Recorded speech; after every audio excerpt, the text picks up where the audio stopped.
A paz do Senhor Jesus, seja bem-vindo em mais esse vídeo sobre o livro de Esther. E nós chegamos ao capítulo 7. Mas antes de começar esse estudo, eu queria te convidar, se você ainda não é inscrito, para você se inscrever aqui no canal e para acessar todo o conteúdo que aqui consta. E também vai passar em cima uma playlist onde estão todos os vídeos referentes ao livro de Esther. Tá bom? E nós vamos começar lá no capítulo 7, nós vamos começar lendo 2 versículos, o 1 e o 2, que diz assim: Veio, pois, o rei com Amã para beber com a rainha Esther. No segundo dia, durante o banquete do vinho, disse o rei a Esther: Qual é a tua petição, rainha Esther? E se te dará, que deseja, cumprir-se-á ainda que seja a metade do reino. Eu não sei se você se recorda do último capítulo, onde Esther se apresenta diante do rei Assuero, convidando ele, dizendo que tinha um pedido, se apresenta diante dele dizendo que tinha um pedido, e que esse pedido era que ele e Amã estivessem junto com ela num banquete. Porque o Senhor colocou uma estratégia no coração de Esther para que ela não revelasse de imediato qual era o seu desejo. E sim, para que ela, eu até cheguei a dizer, ela oferece alguma coisa antes de pedir. E desse modo, ela faz esse convite ao banquete. A gente também percebeu no capítulo 6 que Amã ele teve que honrar Mordecai. Então, a gente termina o capítulo 6 falando acerca desse momento onde Amã ele está triste, ele está abatido, onde na verdade todos os intentos dele começam a ruir. E até a mulher dele, a família dele começa a dizer: se você já começou a cair diante dele, não pense que você vai conseguir permanecer. Então enquanto ele estava ali confabulando todas aquelas informações, vem os eunucos para levá-lo ao banquete que a rainha Esther havia procurado. É onde a gente chega agora no capítulo 7. E quando a gente chega nesse capítulo, mais uma vez, o rei Assuero pergunta para Esther: que queres? O que desejas? Te darei até metade do reino. A gente vê a todo tempo um favor de Deus sobre a vida de Esther. A gente vê um favor sobre a vida dela, um carinho. A gente vê uma unção sobre a vida dela, de modo que ela nem revelou o que ela queria. E o rei já estava ali oferecendo tudo o que ela quisesse. Independente do que ela pedisse, o rei com certeza lhe concederia.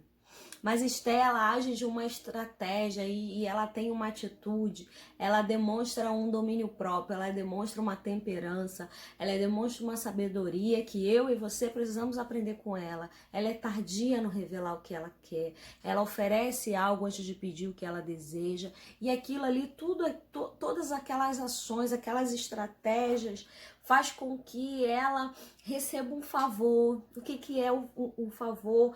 É uma graça, é algo que você nem merece, mas que está sobre a sua vida. E nesse momento, ele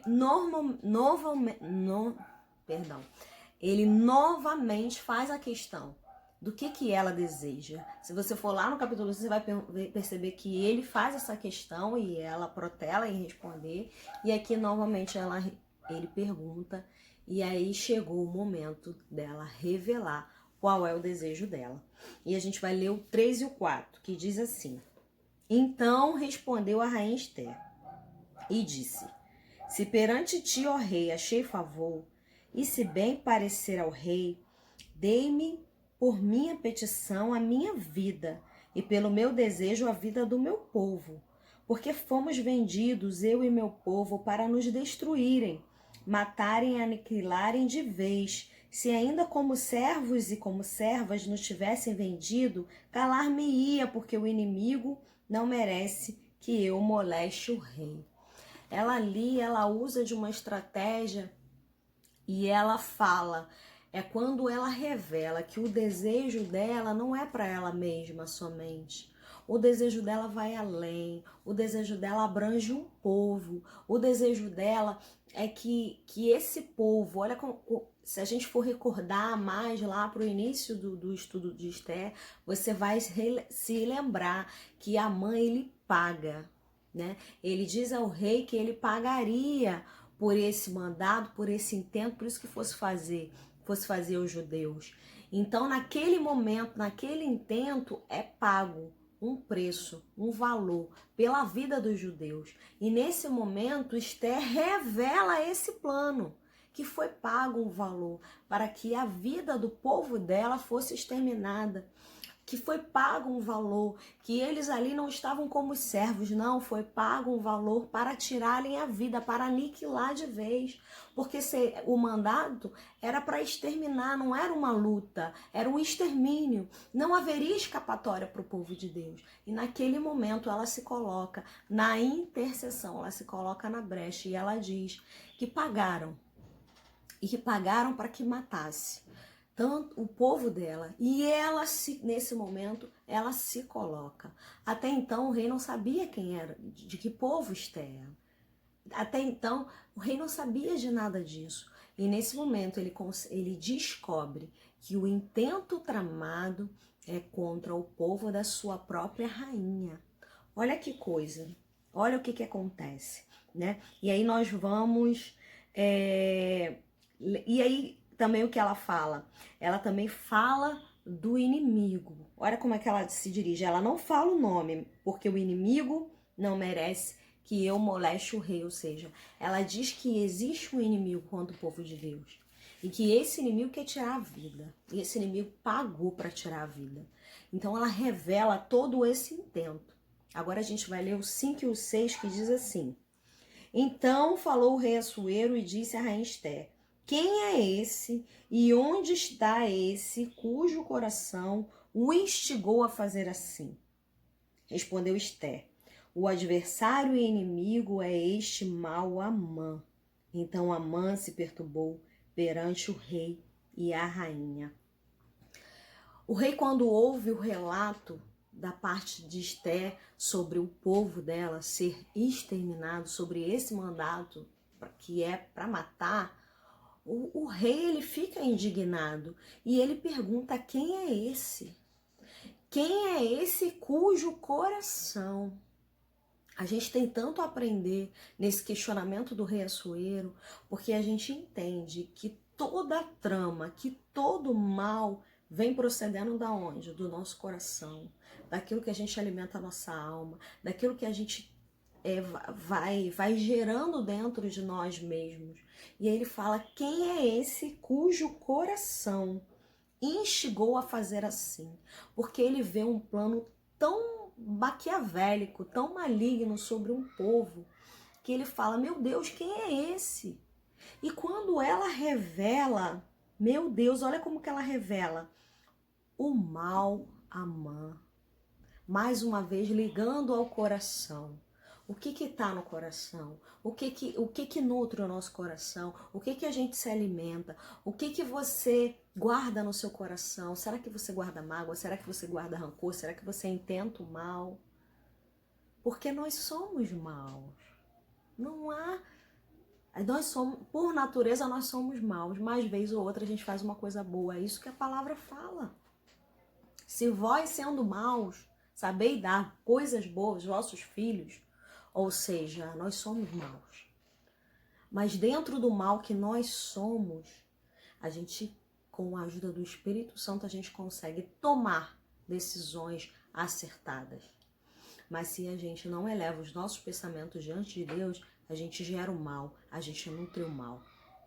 Visto tudo que acontece no mundo, visto todas as maldades que a gente persegue por aí, é o mal sendo alimentado, é o mal crescendo, começa no coração, vai tomando a mente, e na mente vai bolando planos, e a mente vai fazendo, vai confabulando, até que todo esse mal que estava no coração surge as ideias e vão sendo postas em execução. E começou como um mal pequenininho, começou só como um intento do coração, começou só com um pequeno pensamento mal a respeito. Mas se a gente não consegue administrar a nós mesmos aquilo que a gente guarda no coração, aquilo que a gente ouve e a gente retém, aquilo que a gente ouve e a gente fica ali confabulando, ruminando aquelas informações e não permitindo perdoar, e não permitindo deixar passar, e não permitindo superar. Não, a gente vai guardando, a gente vai nutrindo, a gente vai alimentando o mal. E ele vai começando pequenininho, e aí ele vai para a mente. E aí na mente, a nossa mente é fértil, a gente vai confabulando. Quando a gente percebeu, a gente fez um plano imenso. A gente traçou tudo. E aí o que tem de bom em nós? Se a gente não leva os nossos pensamentos cativos ao Senhor, a gente trama o mal, a gente quer o mal, a gente deseja o mal, a gente fala do mal. Então o mal, Amã, tudo começou no coração. Tudo começou quando ele percebeu que Mordecai não ia se curvar a ele. E por esse intento dele começar a olhar torto para Mordecai e passar e ver que ele não se curvava, foi tomando uma proporção que passou não somente a ser o ódio, o rancor, a maldade contra uma pessoa que era Mordecai, passou a ser também contra todo o povo que pertencia a Mordecai. Olha o mal crescendo, olha o mal tomando proporções. E aí ele bolou um plano, e ele pagou pelo plano. E ele se apresentou diante do rei, e o rei estava ali. Como que o povo foi falado? Existe um povo no meio que não obedece. Existe um povo no meio que não se rende. Só que esse povo que ele estava falando era o povo de Deus. E quem é aquele que intenta quanto o povo de Deus? Não há aquele que possa intentar. Pode até intentar, mas ser bem sucedido no seu intento aí é outro questionamento. E é isso que eu e você, a gente precisa tomar posse, sabe? E a gente resolver as nossas questões e pedir ao Senhor: Senhor, limpa o meu coração, Senhor, limpa a minha mente, Senhor, leva cativo os meus pensamentos, Senhor, eu sei que eu estou tramando, estou pensando, me doeu. E quantos de nós não querem retribuir na mesma proporção de que foi ferido? É só o Senhor para nos limpar, para nos guardar, para purificar a nossa mente, a nossa alma, o nosso coração, para que a gente não guarde, para que a gente não deixe ruminar, para que a gente não regue sementes da maldade dentro de nós mesmos. E essas sementes vão brotar, e vão germinar, e vão crescer, e vão fazer planos, até que você consiga executar. Olha como começa pequeno e toma uma proporção imensa. A gente precisa ter muita vigilância com nós mesmos. Por isso que a palavra fala: examine-se, pois, o homem a si mesmo. Somos nós que sabemos os intentos que estão nos nossos corações, que estão na nossa mente. Ninguém mais além de você conhece você mesmo. E Amã começou a ver que o que estava para ele ia ruir. Começou a se perturbar. Porque estava tudo dando muito certo. De repente começou a dar tudo errado. Seguimos a nossa leitura no versículo 7, que diz assim: o rei, no seu furor, se levantou do banquete, do vinho, e passou para o jardim do palácio. Amã, porém, ficou para rogar por sua vida a rainha Ester, pois viu que o mal contra ele já estava determinado pelo rei. Quando Ester fala acerca de quem é aquele que está tramando mal, eu acho que o rei Assuero, ele deu um nó na cabeça dele. Porque ele pensou: meu Deus, como que é aquele que eu dou honra, como que é aquele que é meu protegido, como que é aquele que eu coloquei por cima, né? Numa posição elevada de todos os outros, numa posição de destaque. Ele era aquele que era bem visto aos olhos do rei.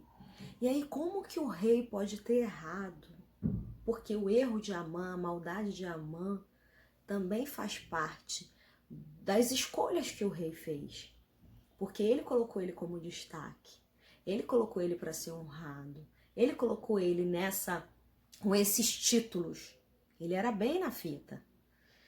E de repente Assuero percebe o que de mal esse homem fez. E logo ele, como que ele não viu que esse Amã era tudo isso? Como que ele não percebeu? Acho que nesse momento eu paro para pensar e assim, quantas vezes a gente não se engana com algumas pessoas que a gente acha que são tão boas e que na verdade são muito mais.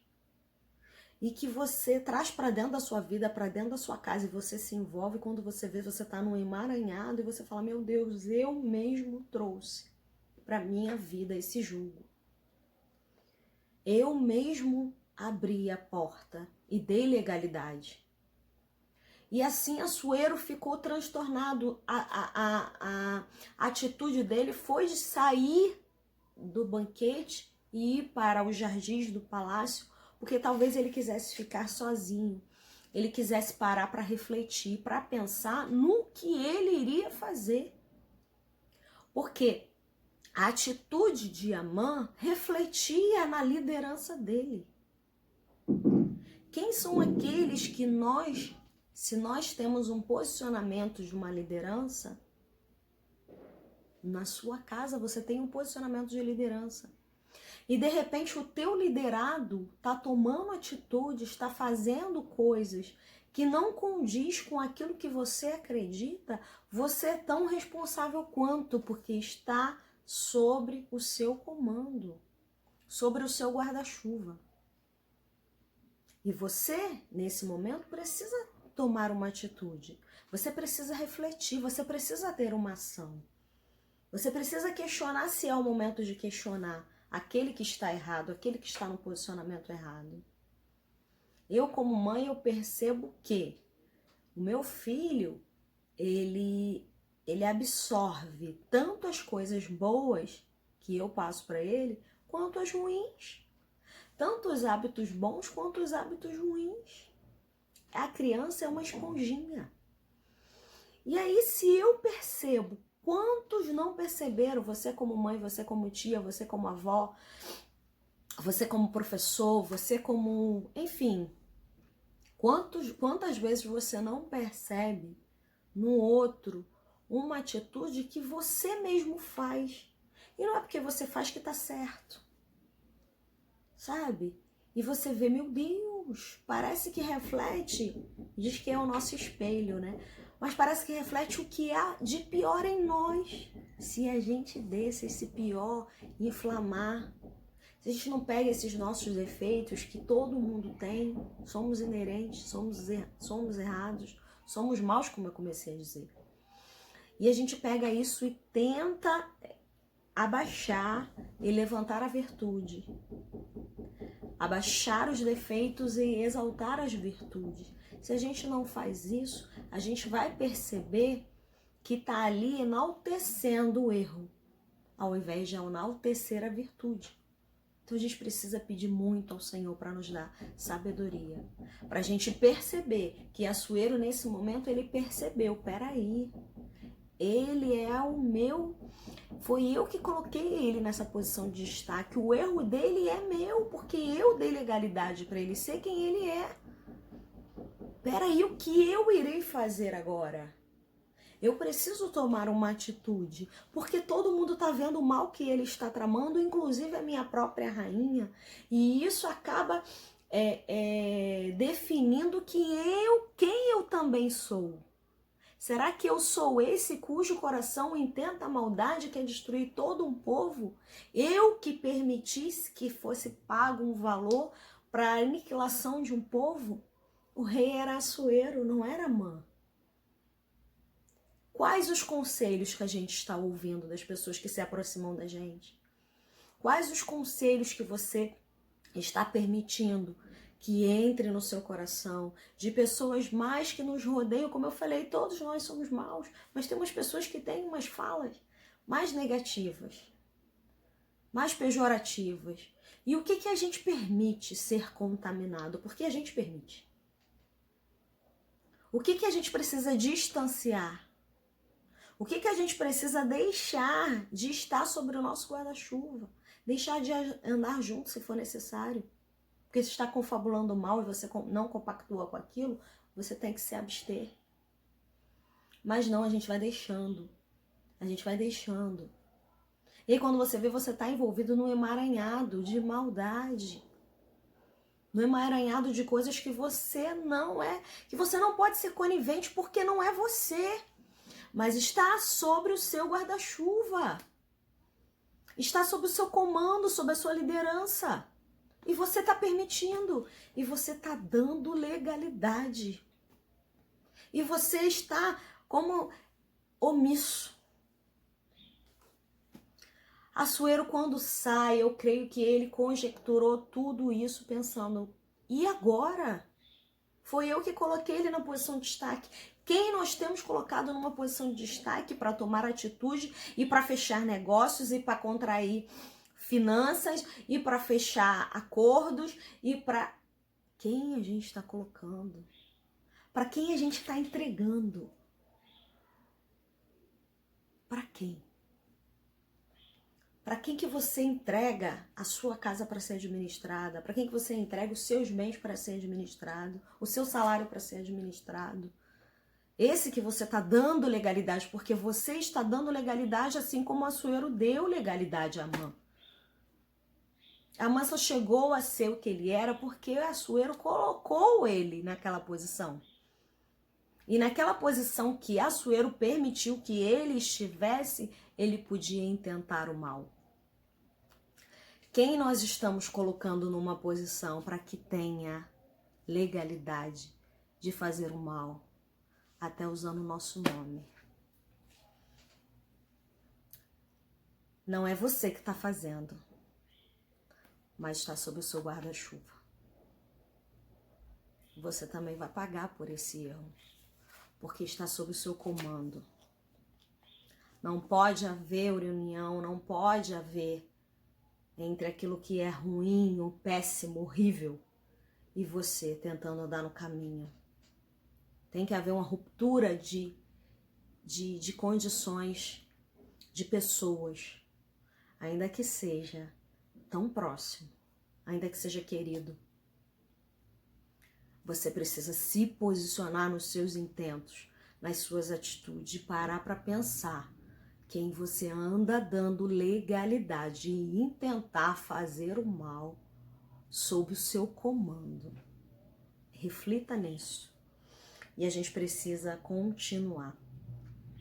Nós vamos ler agora o 8, que diz assim. Eu também não falei. Amã, enquanto o rei sai, Amã fica. Amã fica porque ele percebe que ele precisa rogar alguém pela sua vida.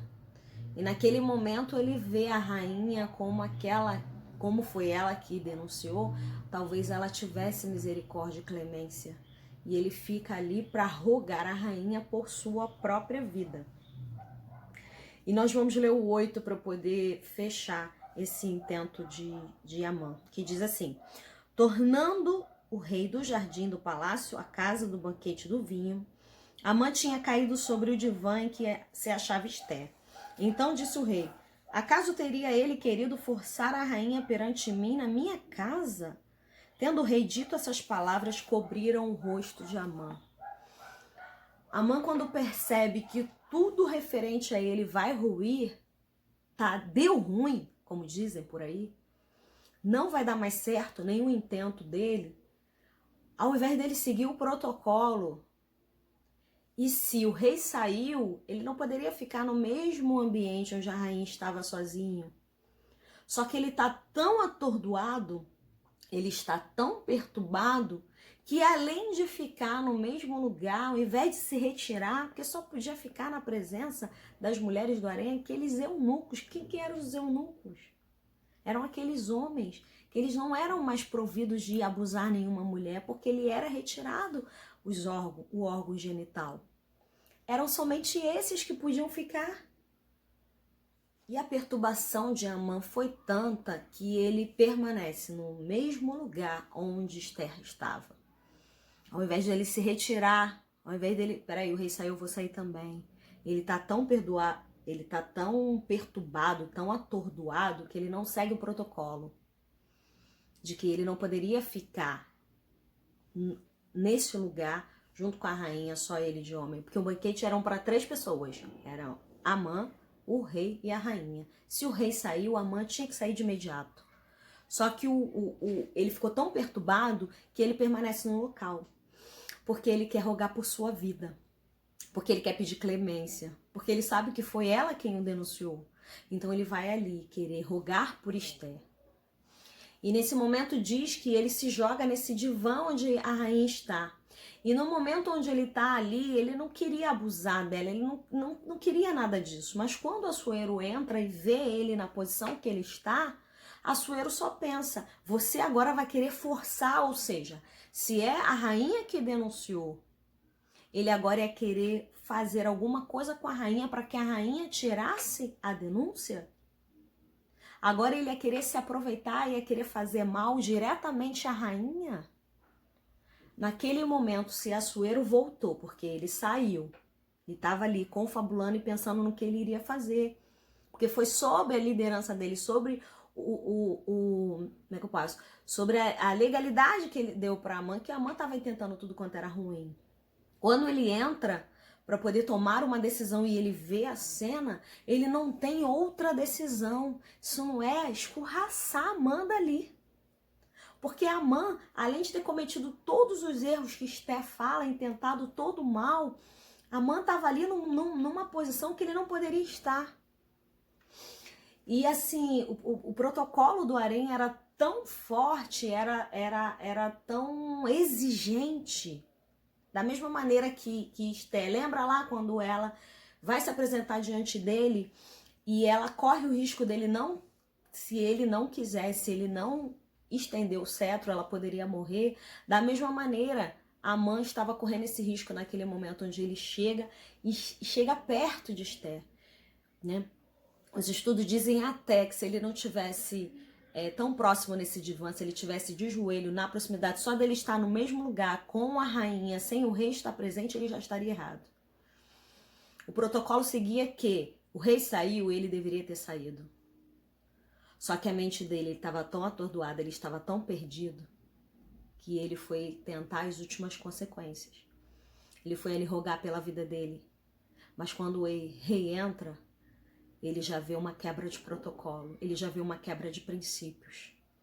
Aí faz nos lembrar de Saul, onde Saul percebe que Samuel tá demorando, e que ele faz? Ele oferece o sacrifício ao invés de obedecer e esperar Samuel.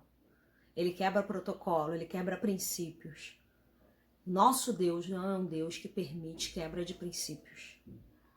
Quais são os princípios que você tem permitido quebrar?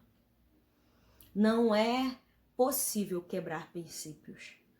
Não podemos quebrar princípios. Princípios são para ser cumpridos, são regras, precisam ser cumpridas. E naquele momento, Amã quebra princípios. E naquele exato momento, cobrem a cabeça dele. O que que isso significa? Significa que o destino dele já era a morte. Não importasse a maneira que ele fosse morrer, já estava definido que ele iria morrer. E quando cobrem a cabeça dele é porque aquele que está destinado à morte não é digno mais de ver o rei. Não havia mais solução. Não havia mais alternativas para Amã. Destino traçado, cabeça coberta. Não havia mais a quem rogar, a quem pedir, a quem clamar. Não havia mais protocolos porque ele já tinha chegado aos últimos extremos. Será que a gente permite que aqueles que estão sobre a nossa liderança cheguem a um extremo tão grande? Será que nós temos alguma participação? Ou será que não nos falta essa, como é que eu posso dizer, esse frear de erros, de quebra de princípios? Porque lembra que eu falei? Está sobre o teu guarda-chuva, sobre a tua liderança. E protocolos sendo quebrados, princípios sendo quebrados. E tudo com a tua sob a tua autoridade, sob liberação tua, sob permissão tua, até mesmo sem você saber. Mas está sobre o seu guarda-chuva, está sob. E nós vamos continuar lendo o 9 e o 10, e a gente vai encerrar esse capítulo nesse vídeo mesmo, que diz assim: Então disse Arbona, um dos eunucos que serviam o rei: eis que existe junto à casa de Amã a forca de 50 côvados de altura que ele preparou para Mordecai, que falara em defesa do rei. Então disse o rei: enforcai-o nela. Enforcaram, pois, Amã na forca que ele tinha preparado para Mordecai. Então o furor do rei se aplacou. Um dos eunucos avisa que havia uma forca preparada junto à casa de Amã. O intento mal que você faz, eu aprendo tanta coisa nesses 2 últimos versículos, é que o intento mal que você faz ao seu próximo, você acha que não tem ninguém vendo porque está junto à tua casa? Porque quem poderia ver, quem poderia te denunciar? E nada fica oculto. E um dos eunucos fala, há uma forca. E fala a altura dessa forca. E sabe por que fala a altura da forca? Porque a altura da forca simbolizava a inimizade que Amã tinha com Mordecai. E qual era o intuito daquela altura toda daquela forca? Era para que todos vissem o destino de Mordecai. Tudo que Amã desejou para Mordecai, tudo que Amã confabulou, construiu, planejou, edificou, mandou fazer, pagou pela forca, construiu do lado da casa dele. Tudo que ele intentou, todo o mal que ele intentou contra o próximo dele, serviu para quê? Para o seu próprio fim. Isso precisa nos fazer pensar naquilo que nós temos desejados ao nosso próximo. Daquilo que a gente, da nossa mente, confabula, no nosso coração. Lembra que eu falei, começa no coração, começa pequenininho, vai para a mente, aí a mente é um terreno fértil, vai criando até que você executa. Olha como começou pequeno para a mãe, olha como foi tomando forma, e tendo crescimento, até chegar no momento que ele manda construir uma forca muito alta, para que todos vissem Mordecai sendo enforcado. Aquele que ele odiava, aquele que mexia com a alma dele, o enfurecia de tal maneira. E quando o eunuco fala dessa forca, olha só, às vezes a gente acha que nós precisamos nos defender. Esses 2 últimos capítulos, Mordecai é mencionado, mas sem Mordecai estar na situação. Sem Mordecai abrir a boca, sem Mordecai estar presente fisicamente na história. E ainda assim, o nome dele, a fala dele, tudo que acontece com ele tem uma demasiada importância. Porque o eunuco vai falar para o rei, há uma forca de 50 côvados, né? De 50 côvados de altura, que ele preparou para Mordecai. Olha quem é Mordecai, é aquele que falou em defesa do rei, ou seja, Mordecai, alguns capítulos atrás, havia sido levado no cavalo do rei com as vestes reais, né? E Amã tendo que levar aquilo ali, fazer aquele caminho, fazer aquela peregrinação. E de repente o eunuco vem e fala, aquela forca é para aquele homem que você honrou, é para aquele homem que denunciou aquele que queria matar o rei. Pois esse daí intentou essa forca para matar Mordecai. E aí o rei não pensa 2 vezes e fala, enforque-o nela. Uma forca preparada para um. E a mesma forca preparada com as próprias, vou colocar assim, com as suas próprias mãos, com seu próprio intento. Acaba sendo o fim daquele mesmo que preparou. Olha que coisa. O que a gente tem preparado para o nosso próximo? O que a gente tem falado ao nosso próximo? A gente tem que ter muito cuidado com isso, porque senão aquilo que a gente deseja volta para você. É o seu destino ao invés de ser o destino daquele. Então você precisa estar muito atento. E no 10 que fala? Enforcaram Amã na forca que ele tinha preparado para Mordecai. E então o furor do rei se aplacou. O destino que Amã tinha para Mordecai foi o destino traçado para ele mesmo. Ele mesmo construiu o lugar onde ele mesmo morreu. A ruína dele começou quando ele começou a intentar o mal contra aquele que é do Senhor. Se alguém que tenta intentar o mal contra a sua vida, não cabe você revidar, não cabe você enfrentar, cabe você se posicionar diante de Deus, porque o Senhor age em nosso favor. E por ironia, ele foi condenado ao destino que ele mesmo havia criado, porque ai daquele que mexer com o Filho de Deus, ai daquele que mexer com quem é do Senhor. Que fechamento poderoso. Que Deus possa abençoar a tua vida. Que você possa confabular sobre esse capítulo e pensar naquilo que você deu de legalidade, aquilo que você está sem querer dando legalidade. E se posicionar. E se consertar e reparar. E acertar. Em dizer não para quem precisa de dito não e romper com quem precisa ser rompido, para que você possa permanecer diante do Senhor sem que nada o envergonhe. Que Deus te abençoe. Até o próximo capítulo.